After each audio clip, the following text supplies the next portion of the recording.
ஏம்னா எனக்கு இன்னைக்கு தான் ஃபஸ்ட் நைட். ஏம்னா 40 வயசு ஆகியும் நான் ஃபஸ்ட் நைட் நடக்கலை. இதே அடுத்தவன் முன்னாடியே கடத்திட்டு வந்து தாலி கட்டி ஃபஸ்ட் நைட் கொண்டாடுறது ஒரு சுகம்தான். வாடி செல்லம், வா வா வா வா வா வா வா. ஏண்டி ஃபஸ்ட் நைட்டு வர்றதுக்கு இவ்வளவு லேட்டாடி?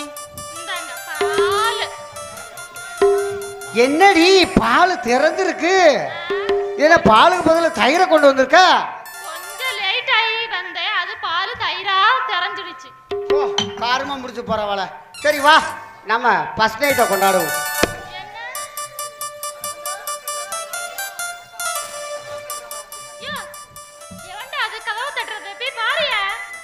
ஏ ஏ அதானடி நம்ம ஃபர்ஸ்ட் நைட்டே லைவா மக்கள் பூரா பார்த்துக்கிட்டு இருக்காங்களே. இந்த லட்சணத்துல எந்த போய் கதவை தட்டுறது? ஏய் உங்களுக்கு என்னடா வேணும்?